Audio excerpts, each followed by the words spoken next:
Prague, the year of 1855, was a city shrouded in fog, both literal and moral. The river carried with it a sour stench of recent cholera, and in every district, death seemed closer than law or scripture. The bells tolled not just for the passing of days, but for the passing of neighbors, brothers and wives. Yet amid this landscape of grief, there was a whisper that refused to die. That among the mourners, there was a man whose music did not simply comfort, but summoned. His presence was so common at wakes that he became a fixture, and still his name was carried not in praise but in hushed warnings. The pianist keeps playing, they said, even when the candles burn low, even when the prayers have ceased. It is here that the story begins, in the cramped stone rooms where the dead were laid out, beneath crucifixes and cloth, where families gathered with tears still damp upon their cheeks.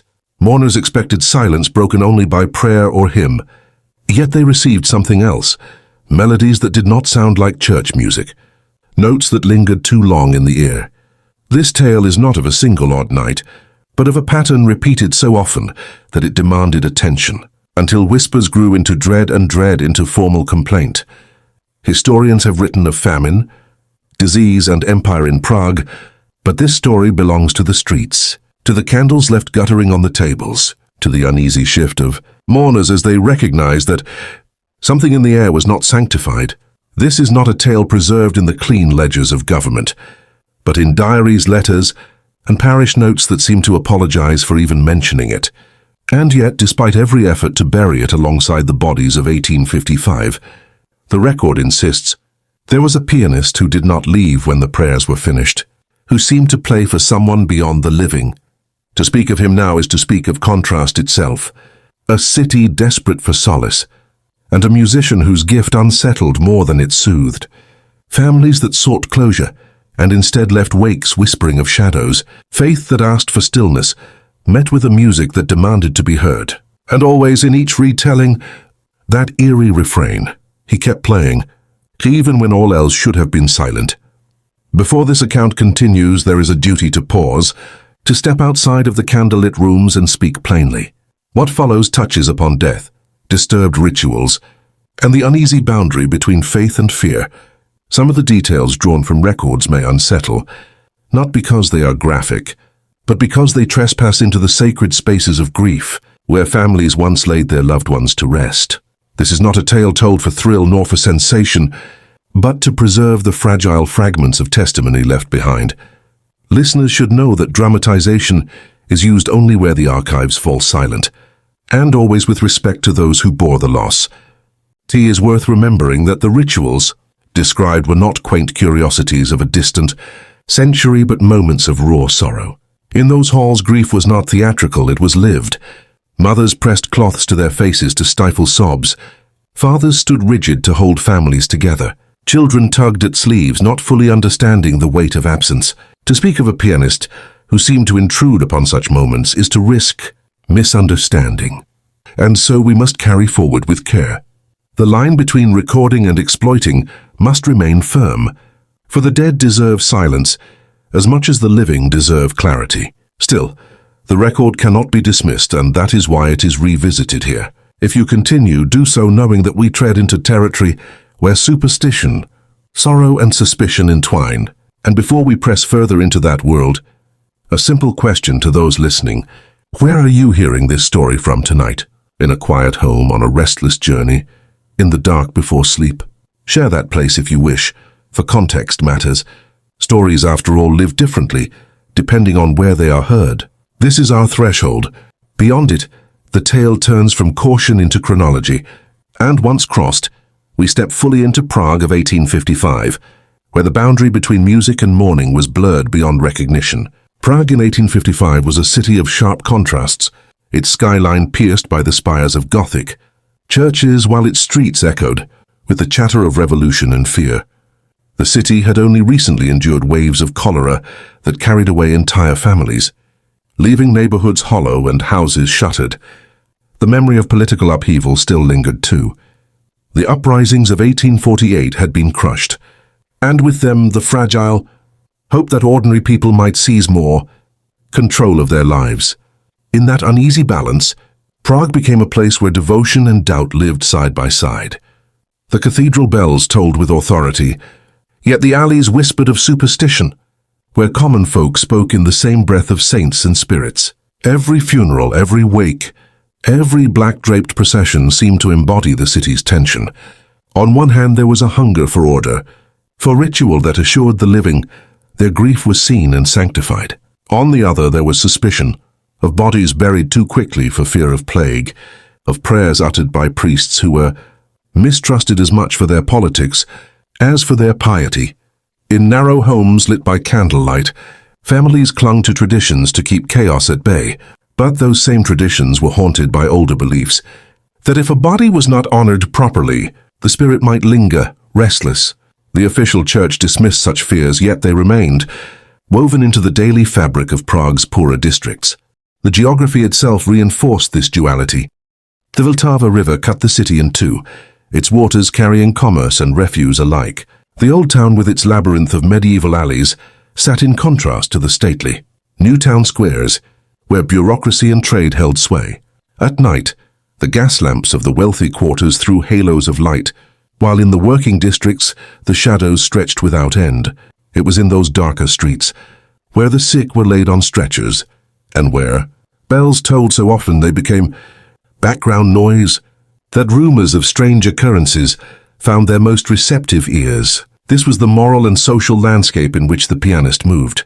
He was neither noble nor priest, neither merchant nor politician, yet his presence touched each stratum of Prague. His music drifted across divisions, played at wakes in both cramped tenement rooms and more respectable halls. For some he represented a kind of solace, a man willing to bring sound into silence. For others he was a disruption, an unwelcome reminder that grief could spill beyond its assigned rituals.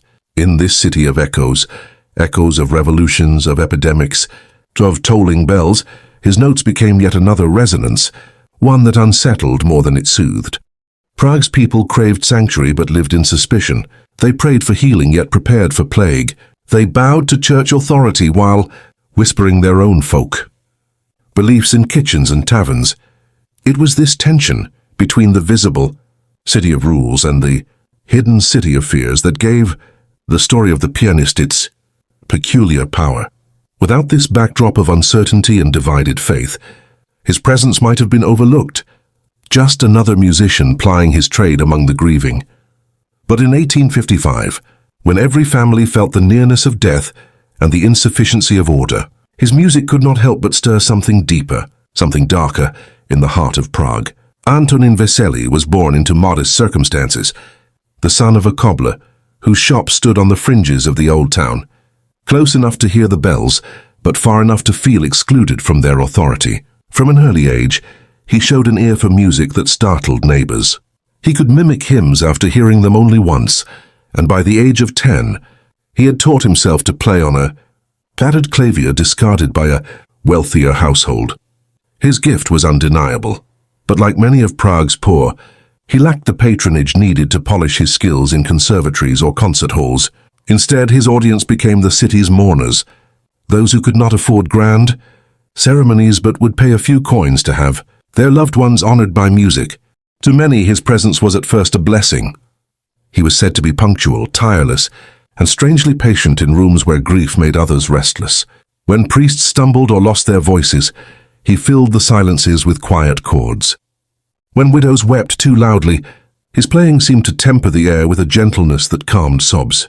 But just as quickly as his reputation for devotion grew, so did the unease that trailed behind it. Unlike other musicians, Veselý never refused an invitation, no matter how late the hour or how distant the neighborhood. He would arrive at a candle-lit chamber without complaint, sit at whatever instrument was available, or even play upon one brought from his own lodgings, and stay until every guest had departed. His loyalty was interpreted not as generosity, but as obsession. In a city where musicians scraped by on tavern wages, Veselý's willingness to give himself to funerary music seemed almost unnatural. He rarely played at weddings, hardly ever at public dances. The living he seemed to have little use for. The dead, however, he never denied. This imbalance unsettled those who watched him. It was whispered that his eyes rarely met the gaze of mourners, but lingered on the coffin, the shroud, or the hands of the deceased folded across their chest. His melodies, too, were peculiar. Though he began with known hymns, he often drifted into strange improvisations that no one could name. Melodies mourners swore they had never heard in any chapel or tavern. They seemed to carry the weight of something older than memory, something neither sacred nor profane, but hovering uneasily between. Still his services were sought. Death was too common in Prague for sentiment to overrule necessity, and Veselý was reliable when others faltered. Families tolerated his oddities because he never failed to arrive, never abandoned his post, and never once demanded more than what was offered. Yet the rumors persisted. Some said his devotion to wakes was born of his own grief, that he had lost someone so dear he could not leave the company of the dead. Others whispered darker reasons, that he had found companionship with spirits more constant than the living, and that it was their voices he translated into music. Whether rooted in pity or suspicion, the city's gaze followed him closely. Thus Antonin Veselý entered the annals of Prague, not as a celebrated artist of concert halls, nor as a forgotten street busker, but as something more ambiguous, the pianist of wakes, the man who played where others would not, and who seemed to serve an audience no one else could see. His reputation was built not in daylight, but in the hush of night vigils, where grief was raw and silence heavy, and where, by all accounts, he never failed to lift his hands to the keys, even when the prayers had ended, even when the candles guttered low.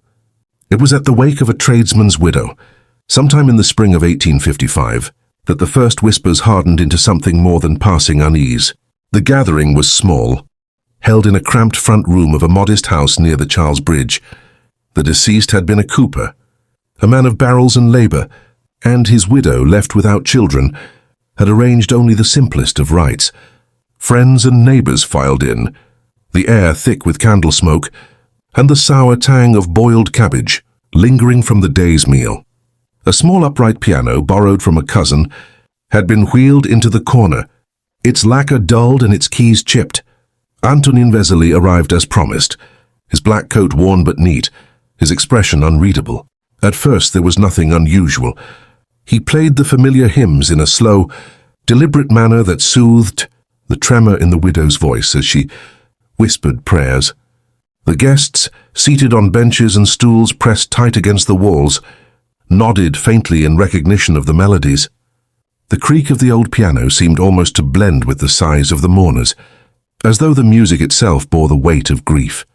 But as the night deepened and the candles burned lower, something shifted. Veselý's hands wandered from the hymns into melodies no one could identify. The chords lengthened, minor keys stretched into uneasy dissonance, and the rhythm became less like a hymn and more like a lament Scripture could sanction. Those in attendance later described the moment in ways that diverged but overlapped. Some said the air grew colder, others that the shadows seemed to tilt unnaturally, and still others that the music itself felt as though it were not being played for the living at all. The widow, seated closest to the coffin, was said to clutch her shawl, tighter as though a draught had risen from beneath the lid.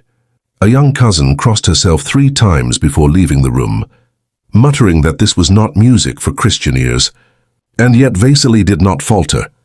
His face remained still, his gaze fixed not on his sheet music, there was none, but on the closed coffin, as though every note was directed toward the body within. When the final candle guttered and died, plunging part of the room into half-shadow, a silence fell that no mourner dared break. Veselý stopped as abruptly as he had begun, lifted his hands from the keys, and without acknowledging the room, closed the instrument with a sharp click. Then he bowed not to the living, but in the direction of the coffin, and departed. The guests dispersed in a murmur of unease, none daring to confront him, though more than one crossed themselves before stepping back into the street. Within days, the parish office received a letter from the widow herself. Preserved in the archives, its ink still visible despite the passing years, it reads with the hesitation of someone caught between gratitude and dread. She thanked the church for sending a musician, but begged that in the future he be dismissed, for his strange airs unsettled her to the point she could not sleep.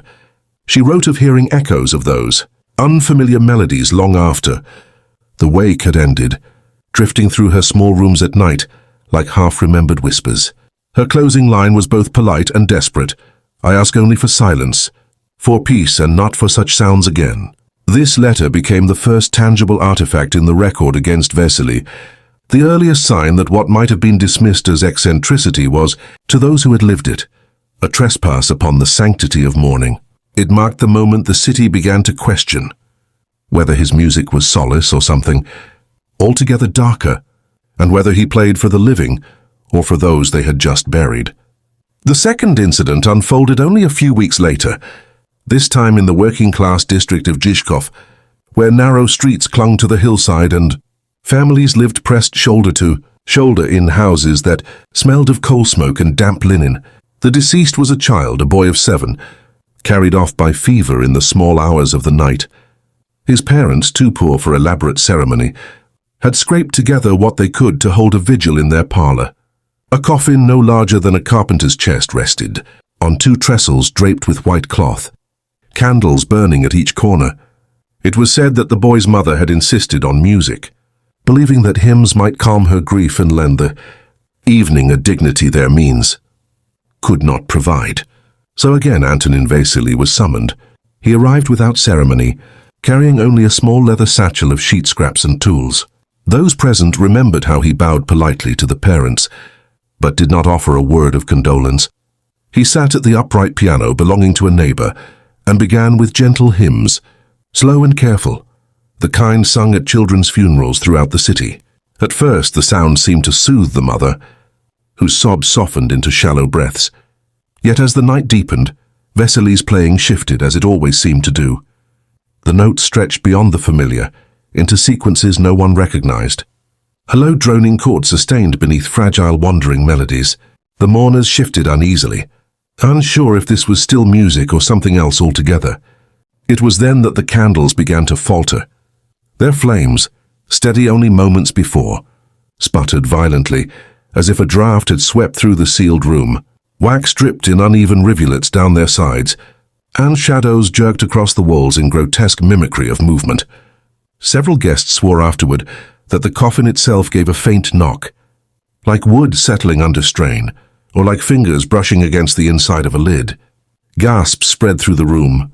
One aunt clutched her rosary so tightly the beads cracked. Another mourner rose to open the window, convinced the air had grown too heavy to breathe. The priest officiating the vigil, a weary man from the parish, attempted to restore order.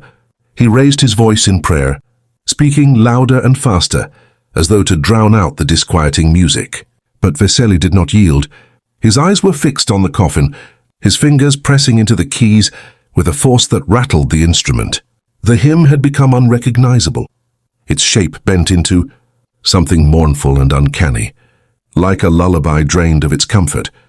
The boy's mother collapsed to her knees, weeping so fiercely that 2 women had to carry her to a chair. The father, pale and stiff, demanded the music stop. But Veselý continued until the priest himself closed the piano lid with a firm hand. The room erupted in arguments and hurried exits. Some fled, whispering that the child's spirit had been disturbed, that the knocking was no accident. Others clung to rational explanations. Wood contracts, wax melts. Grief makes people hear what is not there. Yet the atmosphere was poisoned. No one left that wake without suspicion that something unnatural had transpired. The following week, a set of notes appeared in the parish archive.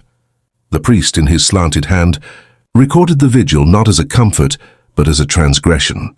He wrote of profane music in the presence of the holy dead, of a pianist who would not obey even the father's plea. He described the candles faltering in unison, calling it a sign of intrusion.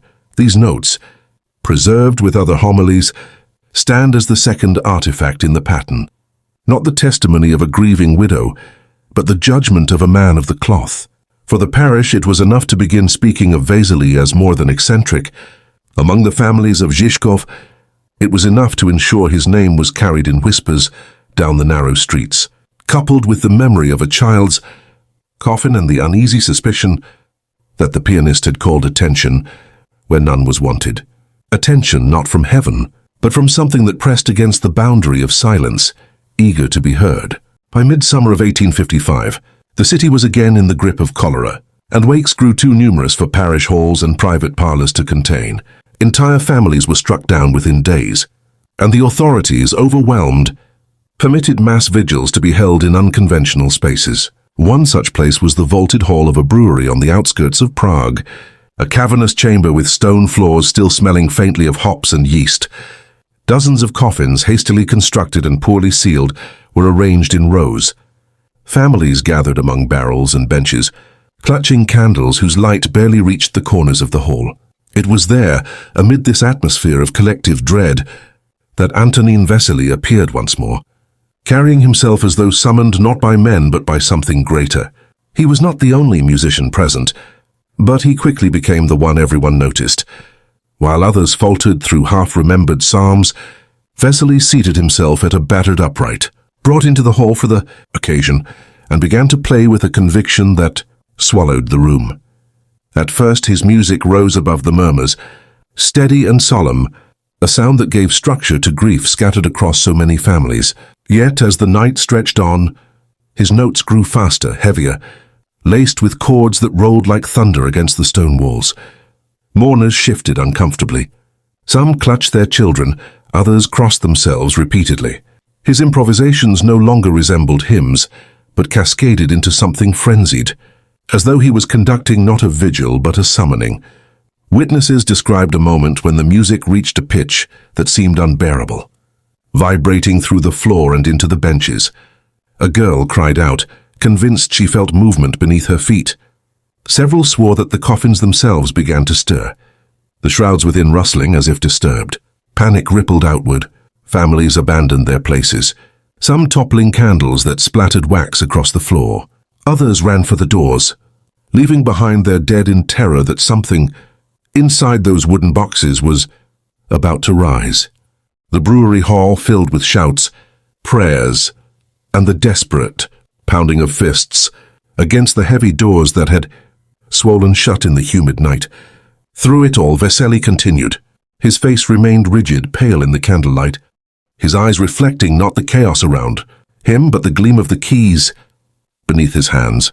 Even when the priest shouted for him to stop, even when two men tried to drag him away, he played on, fingers flying, as though bound by something unseen. Only when the piano itself gave a splintering crack under the strain of his performance did the music cease. By then the hall was nearly empty, its air thick with fear and the acrid scent of extinguished candles. In the aftermath, accusations spread faster than the illness itself. Some mourners insisted they had seen lids tremble, as though hands pressed upward from inside. Others said it was only the draught and the fever of grief, yet all agreed that the music had driven them to panic, that it had transformed a vigil into something grotesque. The brewery ledger recorded the damage done that night: benches overturned, doors nearly broken, candles wasted, and, most curious of all, notations about unrest during ceremony due to music. This record, mundane in its intent to tally costs, became the third artifact in the strange history of Veselý, proof that even institutions of trade could not ignore the disruptions he caused. For the first time, talk of official actions surfaced in earnest. The church, the magistrates, even the guilds could no longer dismiss him as a harmless eccentric. He was spoken of as a danger, not only to faith but to order itself. And yet, for every voice that condemned him, there were still a few who defended him, claiming his music gave the dead acknowledgement they deserved, that the frenzy it caused was not evil, but an honest reflection of grief uncontained. The division deepened. Was he a servant of sorrow or its corrupter? The question hung heavy, just as it does now, echoing from the stone walls of that brewery where one night of music dissolved into chaos. And so the story reached its first true fever pitch.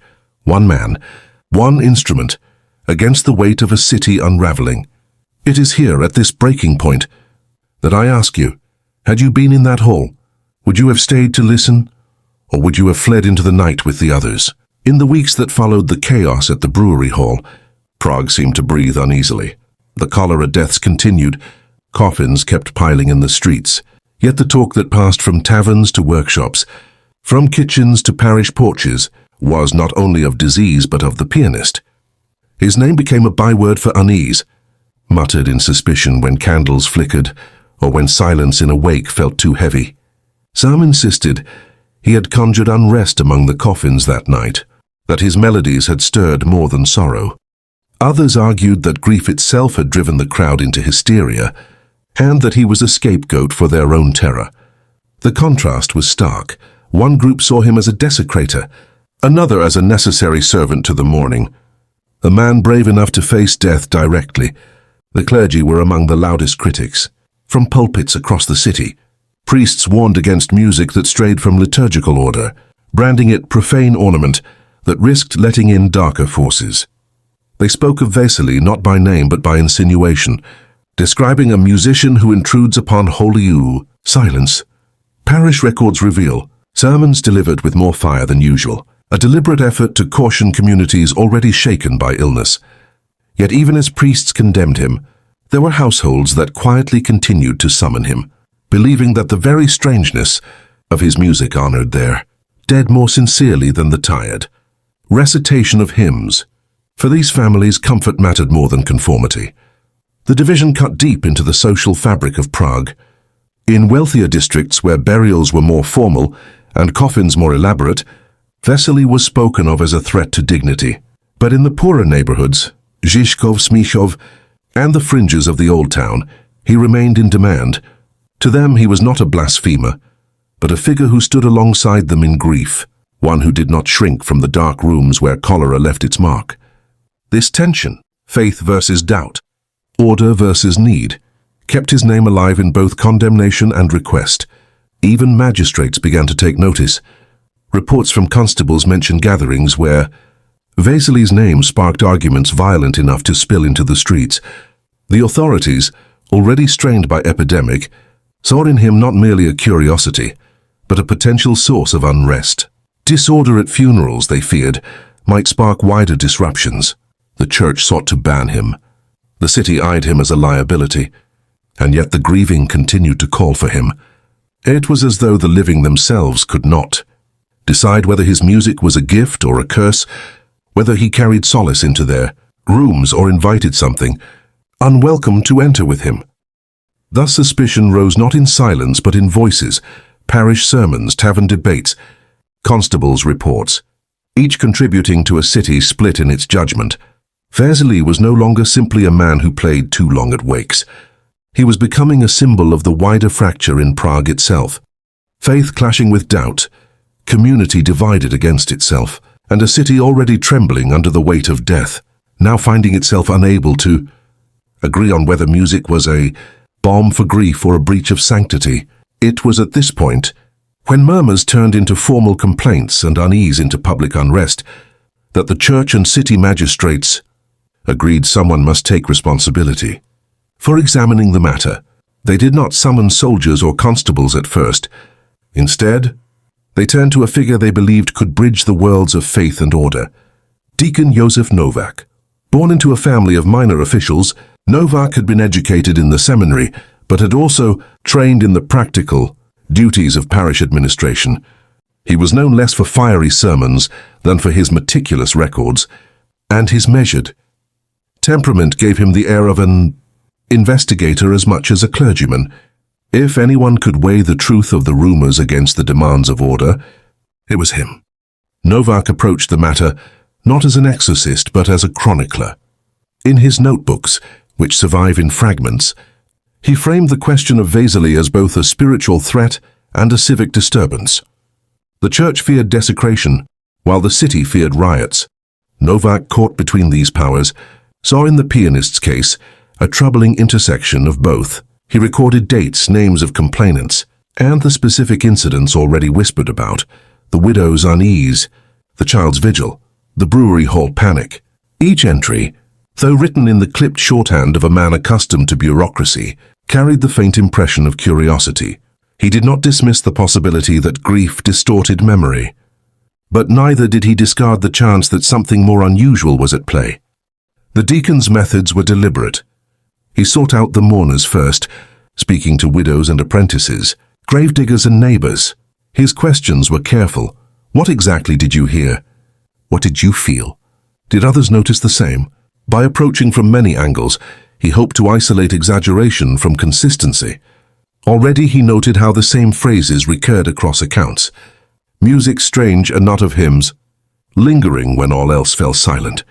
To Novak, such repetition suggested more than coincidence. If so many described the same drift from sacred melody into something unfamiliar, then at the very least, Veselý was willfully deviating from the expected order of mourning. That alone, the deacon reasoned, was enough to warrant further scrutiny. But Novak did not stop at witnesses. He sought the man himself. Accounts suggest that he attended a small vigil in disguise, observing Veselý from the back of the room. What he recorded afterward was telling: expression calm, hands confident, gaze toward coffin more than congregation. It was a detail that appeared again and again in testimonies. The pianist seemed to play not for the living but for the dead. Such behavior, Novak understood, could not easily be reconciled with the duties of ritual comfort.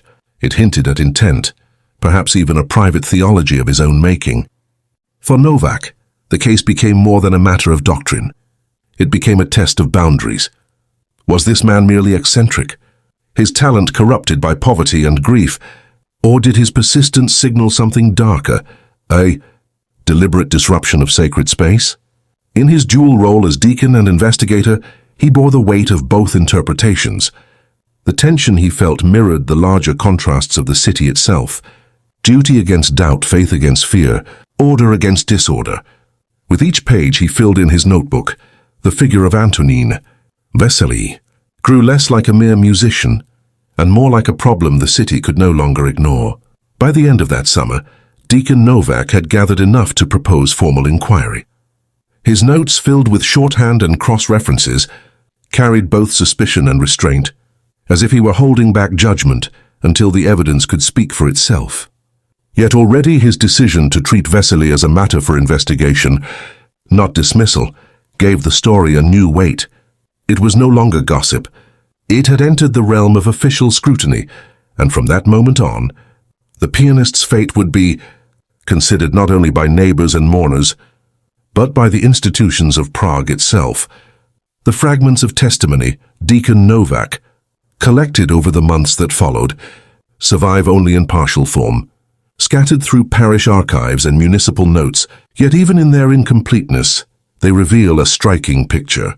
He sought out not the elite, but those who had been closest to the vigils: widows who had lost husbands, apprentices who had carried coffins, gravediggers who had lingered by candlelight, and servants who had stood at the edges of rooms too small for all the mourners to fit. Each account was brief, often contradictory, but together they created a chorus of unease, stitched from memory, fear, and grief. One widow recalled that during Veselý's playing she felt as though the sound pressed against her chest, leaving her unable to breathe. Another insisted that she heard whispered words woven into the notes, though she could not recall the language. An apprentice described how his master warned him never to meet Veselý's gaze, claiming the pianist's eyes did not follow the living. A gravedigger spoke of attending multiple vigils where the same unfamiliar melody surfaced, as if the man carried a secret song from one deathbed to the next. There were contradictions too. Some insisted the music was unbearably loud, while others said it was faint, almost beyond hearing, like a sound that settled more in the bones than in the ears. Novak's notes show his attempts to order these accounts, to strip away exaggeration and identify what was repeated. He wrote in shorthand, often reducing entire testimonies to clipped symbols and single words. Yet when later transcribed, certain phrases appeared again and again: strange airs, knocking coffin, eyes fixed, unfamiliar hymn. This consistency troubled him. Where grief could explain confusion, repetition suggested something more deliberate. He underlined the word pattern in one margin, as if to remind himself that what he faced might not be isolated incidents but a continuous thread running through each vigil. Not all testimonies were condemnations. A servant girl, interviewed after the brewery incident, said that Veselý's music was the only thing that allowed her to stand in that hall without collapsing from despair. Another mourner described his playing as a voice for the dead, since ours had run dry.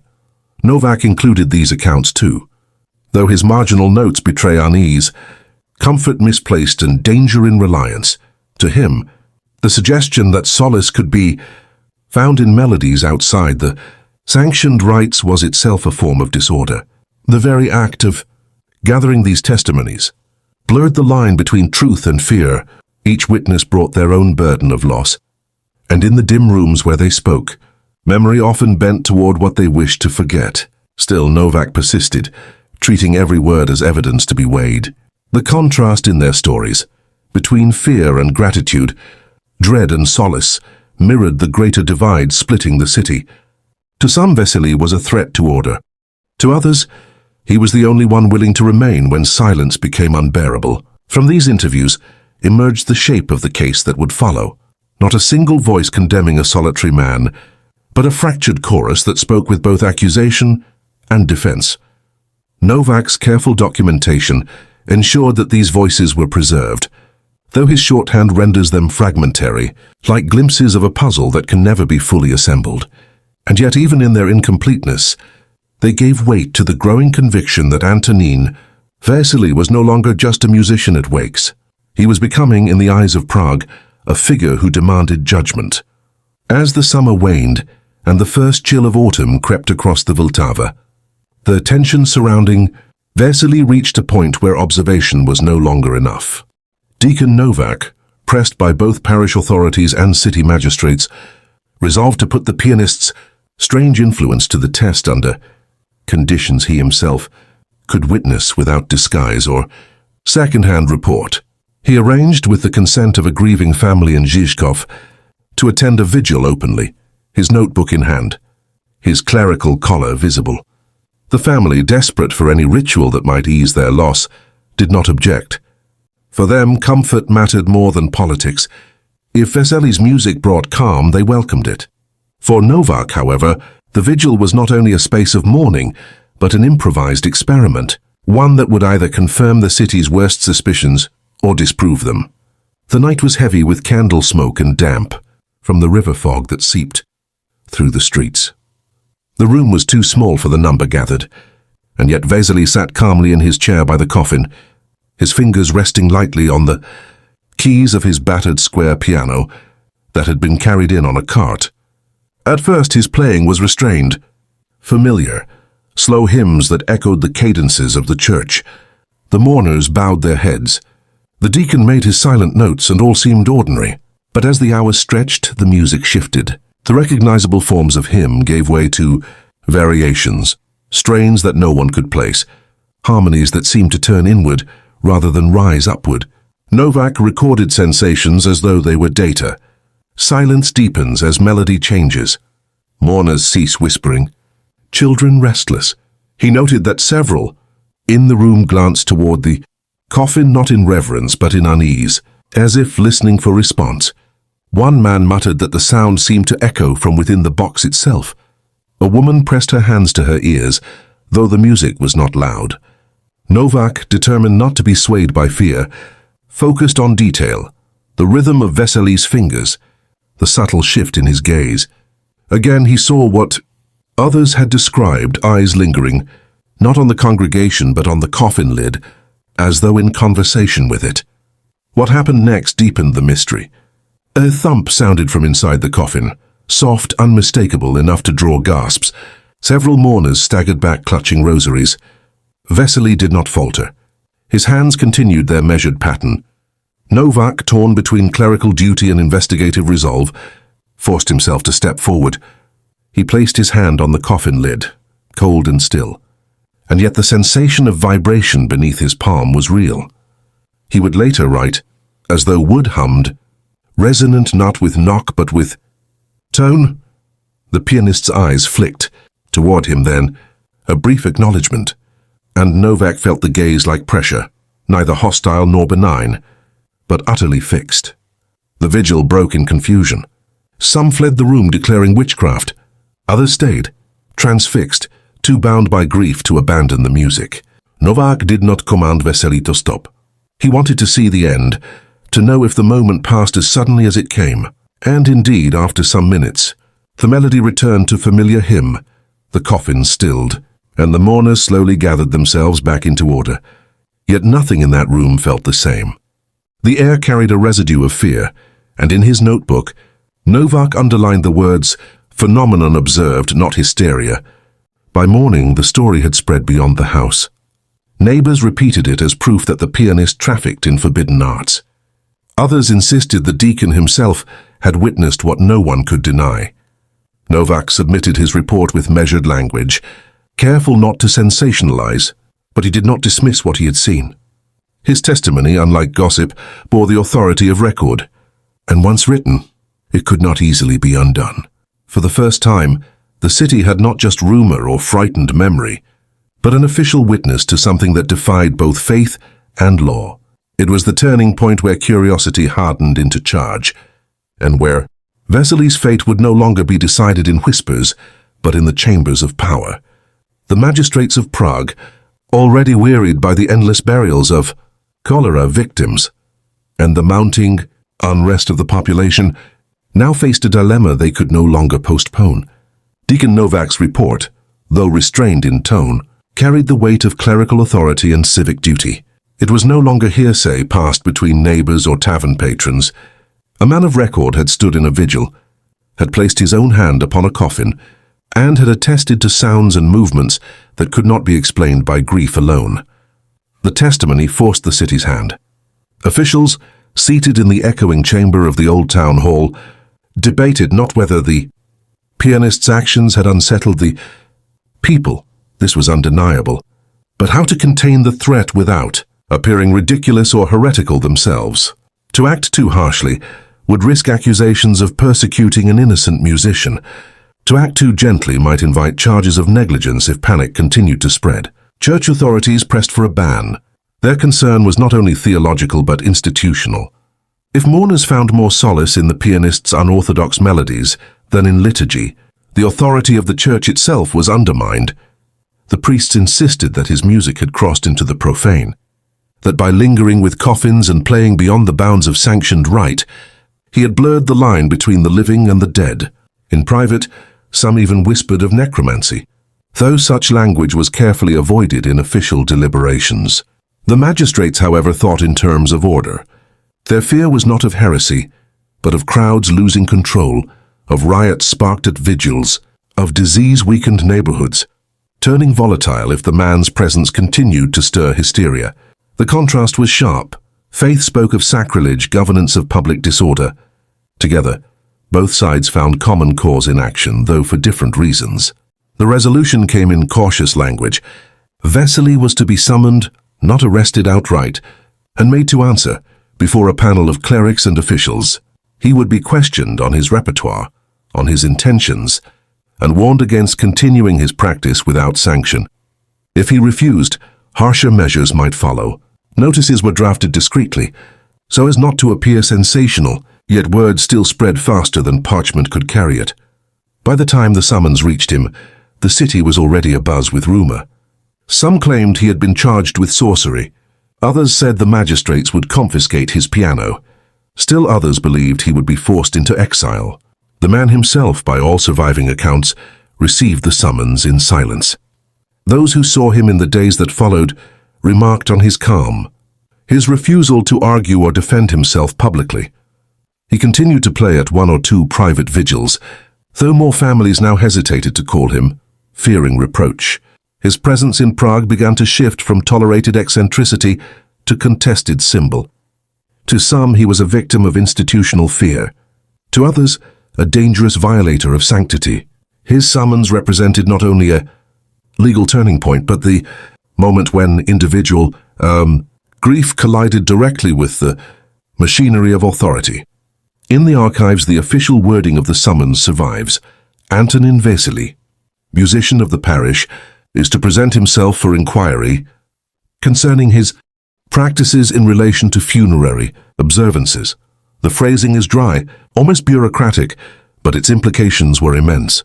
The city had transformed his nightly work among mourners into a matter of state and church record.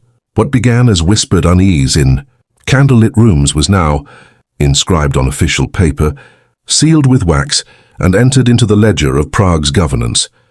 From this point forward, the pianist story would no longer belong only to those who had watched him at the coffin's side. It belonged to history.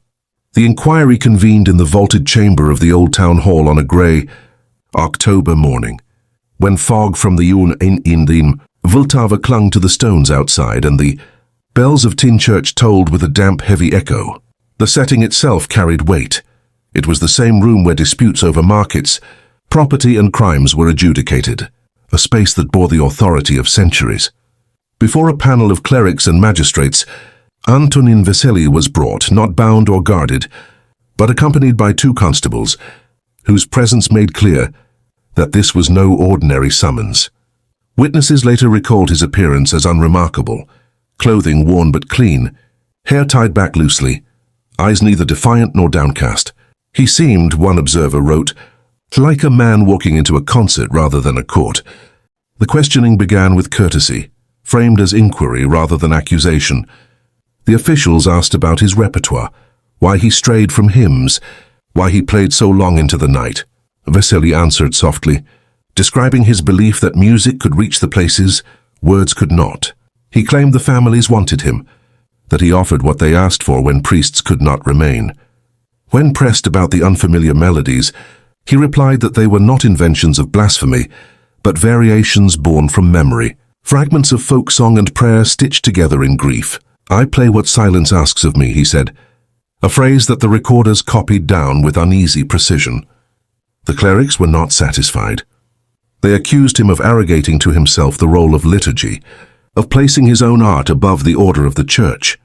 To this he answered that he did not replace their rites, only filled the hours when the coffin stood waiting and the mourners could not bear silence. The magistrates, meanwhile, asked about disorder, why vigils where he played seemed to erupt into panic. Was he aware, they pressed, of reports of coffins stirring, of mourners fainting, of unrest spreading beyond the houses of grief? Here his calm thinned.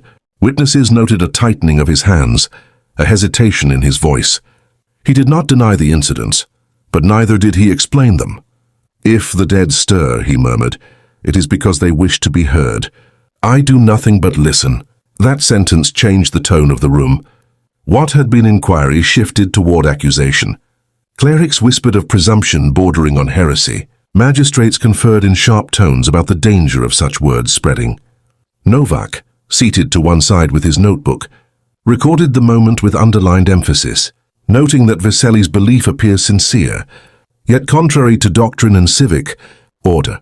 The contrast in the chamber became palpable. On one side, a lone pianist defending himself with language of solace and mystery. On the other, institutions bound to protect order and orthodoxy. The questioning stretched for hours, moving in circles, each side unwilling to yield. The officials sought confession, or at least an admission of error. Veselý Gavenony, he would not apologize for playing at wakes, nor admit to intent beyond comfort. When at last the session adjourned, no verdict was delivered. Instead, the panel announced that further deliberation was needed, and that Veselý was to remain within the city under observation until a ruling could be made. He was not imprisoned, but he was no longer free to vanish into obscurity. His fate hung in suspension, the inquiry unresolved. What mattered most, however, was not the absence of verdict but the presence of record. Scribes had captured his words, and these words entered the official archive of Prague. For the first time, his own voice, measured, cryptic, unsettling, stood alongside the accusations against him. In the months that followed, people would repeat not only rumors, but direct phrases attributed to him, sentences lifted from parchment and carried into the taverns and churches. The man had become more than a subject of gossip. He was now a documented figure, and every word he had spoken under the weight of the old town hall echoed louder than any melody he had ever played. With the inquiry adjourned but no verdict given, the weight of uncertainty did not lessen, it multiplied. For the city, the absence of resolution allowed rumor to fill the silence, and for the families still losing loved ones to cholera, the question of whether to summon Veselý became both more urgent and more dangerous. Yet for Deacon Novak, who had now become more than an observer, the matter pressed upon him in a different way. His notebooks, dense with testimonies and shorthand, had begun to draw the interest of others beyond the parish. The magistrates asked for copies. Fellow clerics whispered about his notes as though they might themselves contain contagion.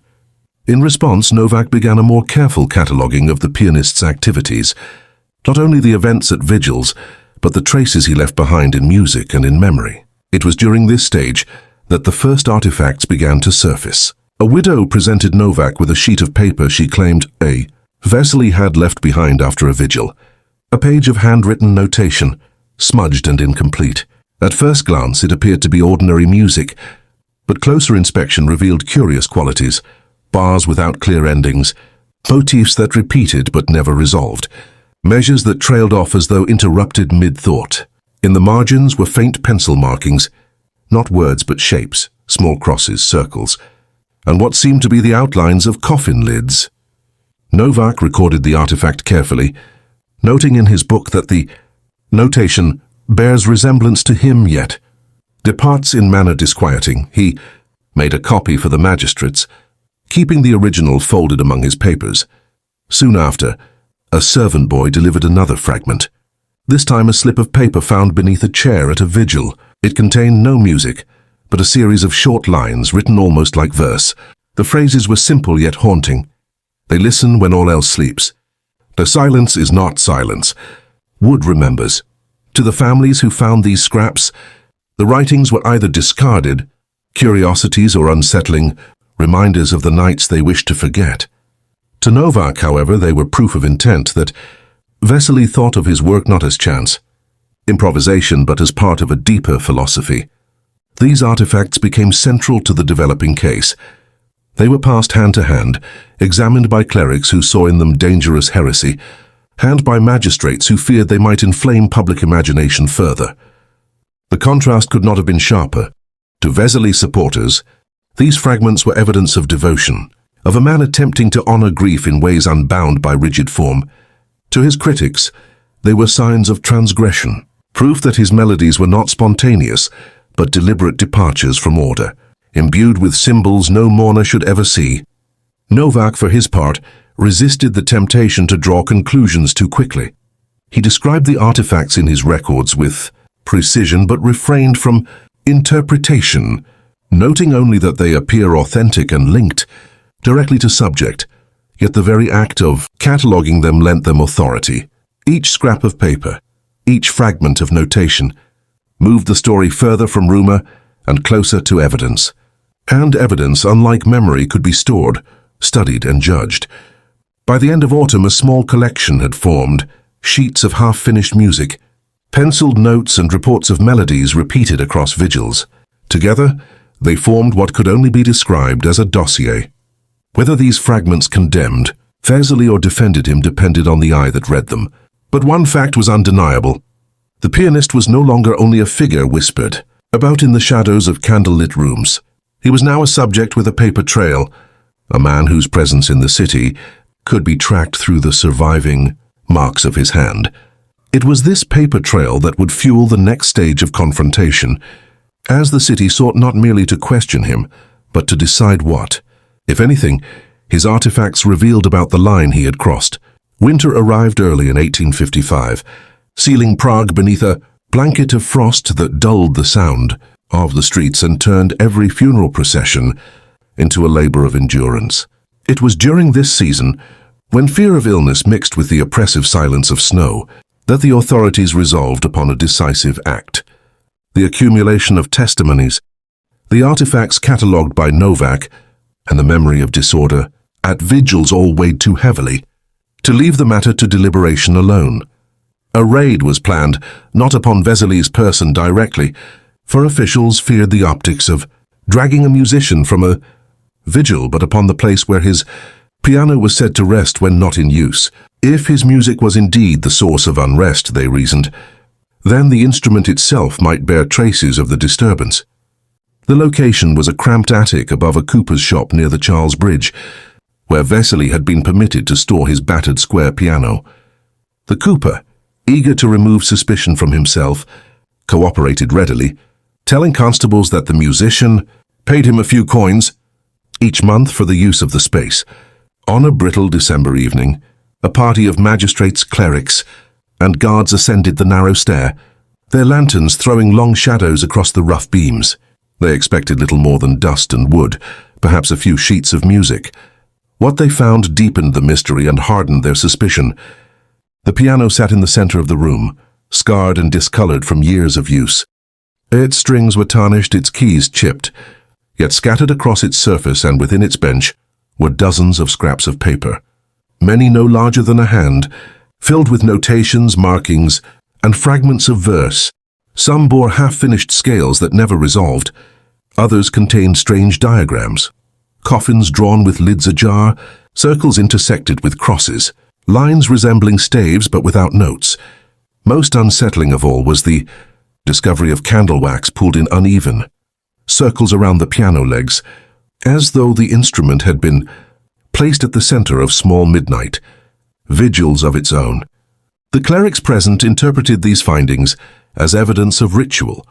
To them, the scattered notations and candle stains confirmed that Veselý had turned music into invocation. The magistrates, less prone to theological interpretation, nonetheless recognized the danger of how these objects would appear if revealed to the public. They ordered the papers collected, the piano examined, and the space sealed. Witnesses later testified that as the constables attempted to lift the instrument, a faint discordant vibration shivered from its strings, though no hand touched the keys. Some dismissed this as a trick of cold wood shifting under strain. Others whispered that it was the very sound that had haunted the vigils. Word of the raid spread swiftly, despite official efforts to suppress it. Neighbors claimed to have heard strange noises as the piano was carried down the stair. Others swore that Veselý himself appeared in the crowd outside, watching silently, though no one could agree on where he went afterward. For many, the act confirmed what they already believed, that the authorities had discovered proof of profanation. For others, it only deepened the sense of injustice, that a man who had comforted the grieving was now treated as though he were a criminal conjurer. Novak recorded the raid with painstaking detail, noting each artifact seized and sketching the arrangement of the room. Yet even his careful hand betrayed unease. He wrote that the papers suggest intent beyond simple improvisation, and that the atmosphere in the attic weighed upon all present with unnatural stillness. These words, preserved in the archive, marked the shift from inquiry to confrontation. The pianist was no longer a subject of rumor or testimony. He was the focus of an operation sanctioned by both church and city, his private space violated, his belongings seized, and his fate bound ever tighter to the judgment of Prague. The raid did not end with his arrest. He remained at liberty, at least for the moment, but it ensured that the city now possessed physical evidence to weigh against him. The piano and papers became exhibits, objects meant to speak where words faltered. And in this shift from memory to artifact, from witness to seizure, the case against Antonín Veselý entered its most dangerous stage. What had been grief, rumor, and melody had hardened into evidence, sealed under wax and kept in the dark chambers of authority. The seizure of the piano and the strange papers did not quell unease, but intensified it. In taverns and parish courtyards, people spoke of the raid in tones that mixed fascination with dread, as though the authorities had captured not merely an instrument, but something living. Rumor exaggerated the details. Some claimed the piano had groaned as it was moved, others that a guard fell sick immediately after touching its keys. The truth was less dramatic. Yet the effect the operation left on the public was undeniable. The raids were supposed to restore confidence, to prove that the city could control what frightened its people. Instead, they magnified suspicion. The question now was not whether Veselý was dangerous, but what his removal or the destruction of his instrument might unleash. Meanwhile, Veselý himself grew more elusive. Though not imprisoned, he was observed, carefully by constables, and avoided by many families who feared association. Yet curiously, a few still sought him out in secret. Records hint at vigils held quietly in back rooms, without clergy present, where he continued to play. It was during this period that further artifacts surfaced, passed quietly to Deacon Novak and preserved in his notebooks. One mourner brought him a folded sheet bearing what looked like an inventory, written in Veselý's hand. It listed not food or supplies, but phrases: 3 candles, unlidded, prayer unfinished, and beside each, a notation mark as though cataloguing not goods but moments. Another artifact came from a housemaid, who admitted she had stolen it from the pianist's coat pocket. A slip of paper with staves drawn but no notes, only words scrawled across the lines: "They will not be silent." To Novak, these scraps suggested a system, however fragmented. He began to suspect that Veselý treated each vigil as an experiment, documenting sensations, images, or responses much as a natural philosopher might track phenomena. If this were true, the pianist was not simply improvising but constructing a hidden body of work, one that blurred art with something resembling study. The deacon wrote in his notes, "He does not console only, he observes. Music as test, vigil as chamber." This realization unsettled him more than any single testimony. For if Veselý believed himself to be conducting an inquiry of his own, then his presence at wakes was not solely an act of service to mourners, but part of a larger pursuit, whose aim no one else could yet name. The artifacts became contested objects within the chambers of authority. Some clerics insisted they be destroyed at once, lest they carry influence beyond their paper. Magistrates hesitated, preferring to keep them sealed as evidence should the inquiry resume. Novak, caught between these factions, made copies in his notebooks before handing over the originals. He feared that without his private record, the fragments would vanish into the vaults or flames, their meanings lost. His careful transcription ensured that even as the city sought to suppress the artifacts, their words and symbols endured. Among the people, the existence of these documents only deepened the sense that the pianist was more than he seemed. To some, he appeared as a visionary, crafting a secret language of grief that the church could not understand. To others, he was a corrupter, reducing holy silence to coded experiments. This stark contrast kept the city divided, grief-ridden families leaning one way, authority leaning another. The line between comfort and corruption blurred further, and it became clear that no simple banishment or confiscation would resolve the matter. In this period of uneasy quiet, no verdict, no imprisonment, only observation and rumor, the case hung suspended like a cord unresolved. Veselý still moved among the mourners, still played when summoned, still left behind fragments that baffled even those who collected them. Yet with his piano locked away and his papers sealed, the tension in Prague grew tauter with each week. The city waited, as though for a storm already gathering, certain that silence could not last. For all their efforts to contain him, Veselý remained not diminished but magnified, a man without instrument, whose very absence seemed louder than sound. The winter of 1856 brought with it not only harsher frosts but a rising pressure within the institutions of Prague. The magistrates could no longer ignore the unrest among the citizens, nor could the church continue to let Veselý's case remain suspended in silence. It was decided that one final confrontation would be staged. Veselý was to be summoned again, this time not for inquiry alone but for decisive judgment.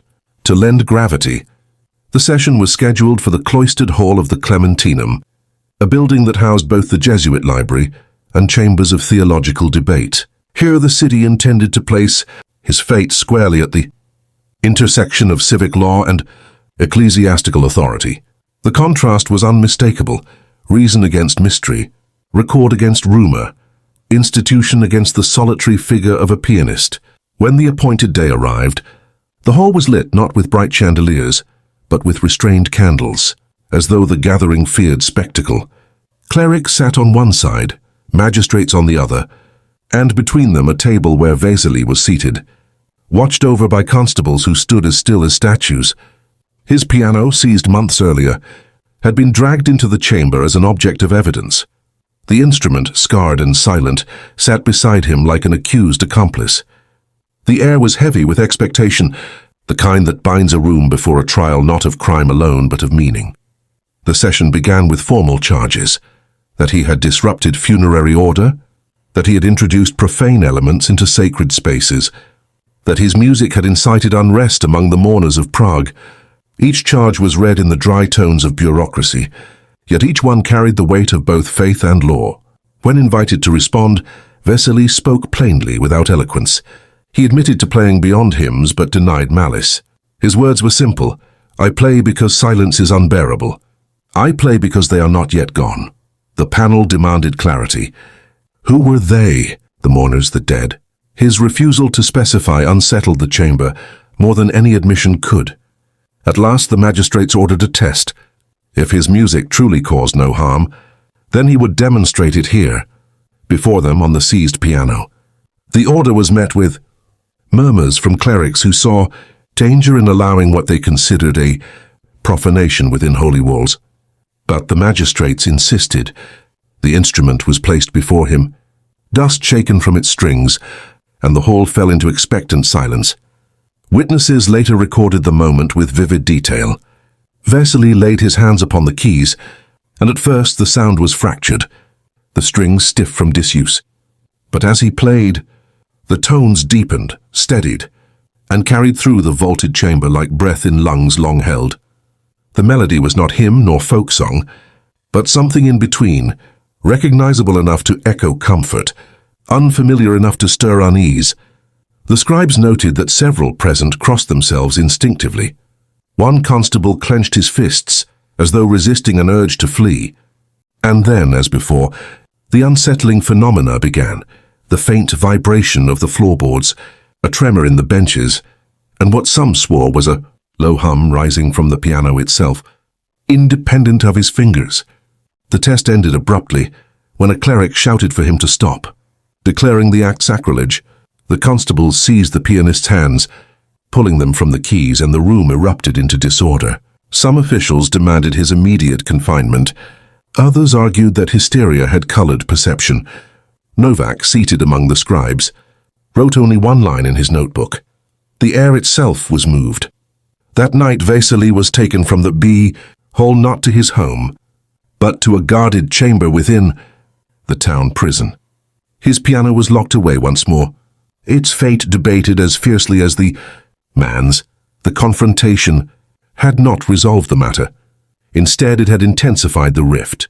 To some, the demonstration proved he trafficked in forces unsanctioned by church or law. To others, it proved only that grief and fear could shape perception in ways no court could untangle. What could no longer be denied was that the city had reached a breaking point. Veselý's case was no longer a question of eccentricity or rumor. It had become a test of how far Prague was willing to bend under the weight of the unexplainable. The days that followed the confrontation in the Clementinum hall were filled with uneasy quiet, yet beneath the surface of the city there was the sense of something breaking open. Veselý's confinement was not total. He was held under observation rather than sentenced, but word of what had occurred spread quickly through Prague, refracted into rumor.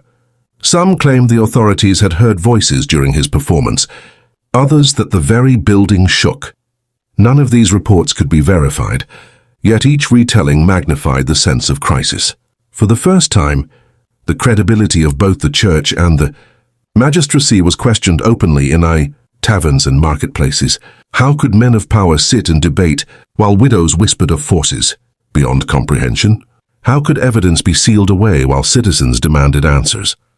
The authorities responded with silence, issuing no public declarations. That very silence, however, was interpreted as proof of failure. To ordinary people, it seemed the guardians of order had faltered in their charge. Veselý's name became a lightning rod. Some spoke of him as a dangerous corrupter of ritual, others as a misunderstood seer persecuted for offering a comfort no priest could.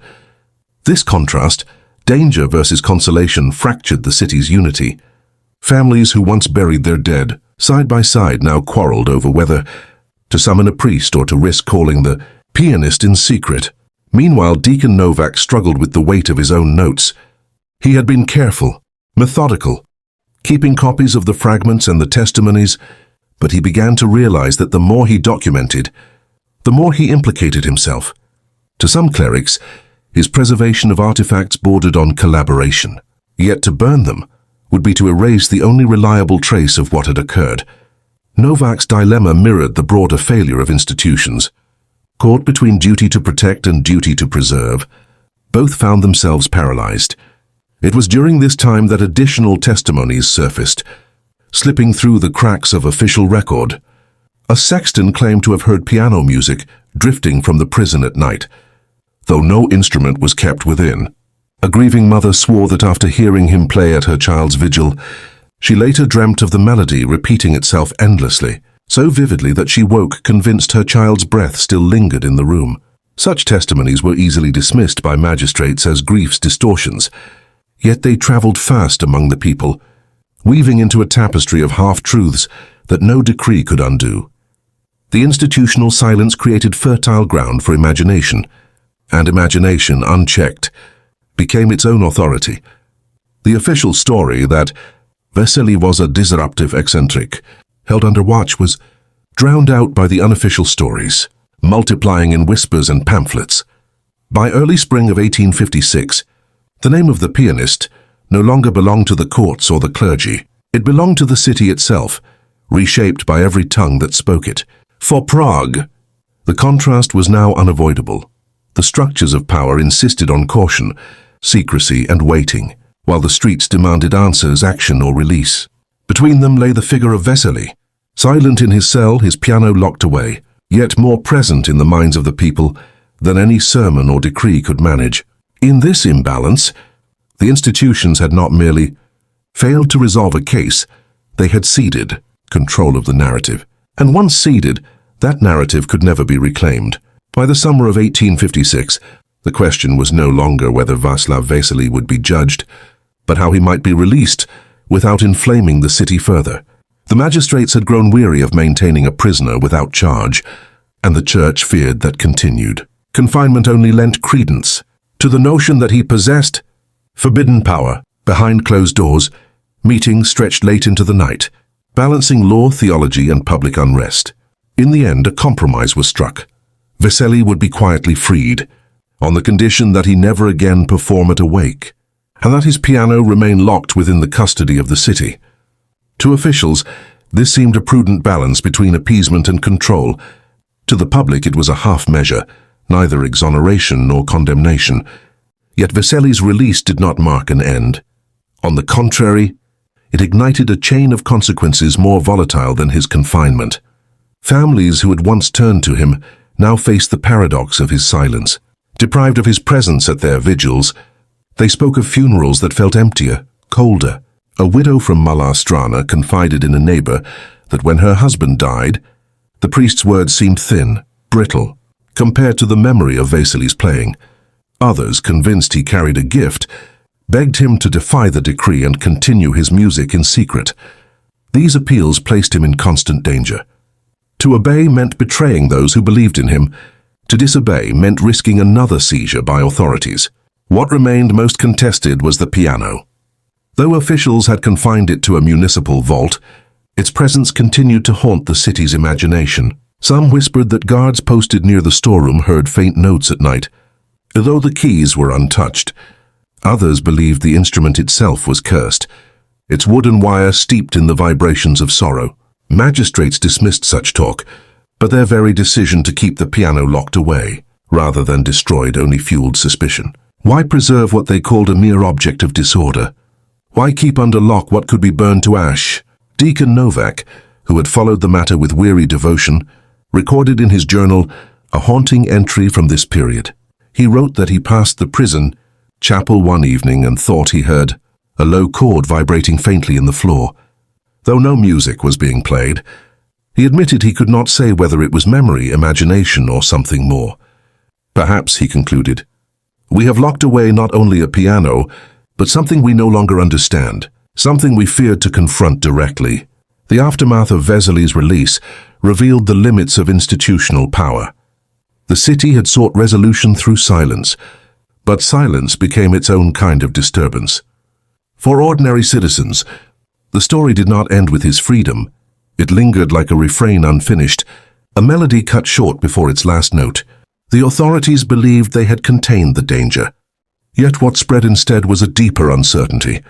If music could unsettle the very fabric of mourning, What else lay beyond the borders of their control? In the gap between decree and belief, Prague itself became the stage for the unresolved. Veselý walked its streets a free man, yet under the gaze of suspicion and reverence in equal measure. His piano remained locked away, silent but never forgotten.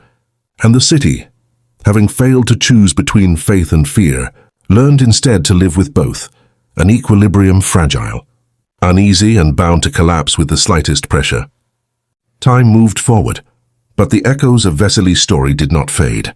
In the decades that followed, his name slipped in and out of Prague's collective memory, reappearing in moments of uncertainty, when the city itself seemed to teeter between tradition and upheaval. A generation later, students in smoky cafes spoke of him as a symbol of defiance, the man who had challenged both church and magistracy by insisting that grief deserved sound, not silence. Yet among priests he lingered as a warning, a reminder of how easily ritual could be disturbed by one man's conviction. Veselý became less a figure of flesh and more a parable, reshaped each time it was told, whether as prophet or blasphemer. The piano remained the most enduring question. Locked in vaults that changed ownership with shifting regimes, its fate was rarely spoken of publicly, though inventories from the municipal archives list an instrument unfit for use to be retained. Some archivists swore they saw faint indentations on the keys, as though pressed by unseen fingers long after its strings had fallen silent. Others dismissed these accounts as folklore woven into bureaucracy. Yet the instrument's survival, never destroyed, never displayed, gave it an aura more powerful than music itself. Silence, after all, can speak louder than sound when surrounded by fear. For Deacon Novak, whose notebooks preserved so much of the fragmented truth, the case became his life's quiet burden. His later writings reveal a man troubled not by what he believed Veselý had done, but by what institutions had failed to do. Again and again, he returned to the same theme, that power fears ambiguity more than it fears evil. A priest can be condemned, a criminal hanged, but what of a man who comforts and unsettles in the same breath? His notes suggest that in Veselý, he saw not a sorcerer nor a saint, but a mirror, a reminder that grief itself is ungovernable, that the rituals meant to contain it are never strong enough. And so the story lingers, half archival, half legend. We know enough to believe something happened in Prague in 1855, yet never enough to decide with certainty what it meant. This is its true power, to leave us unsettled, caught between admiration and fear, between comfort and corruption, between silence and sound. What began as a man playing at wakes became, in the end, a question too vast for any single court or church to answer. Perhaps that is why the tale survives still, whispered when candles burn low, or when grief grows restless. For those who listen, a final reflection remains. What if Veselý was right? That silence is unbearable, and that the dead are not yet gone until the living let them be. If so, then the true legacy of the pianist is not his music, nor his piano, but the question he forces upon us still. In our own mourning, do we seek silence for the departed, or do we demand to hear them one last time in whatever voice, real or imagined, grief allows?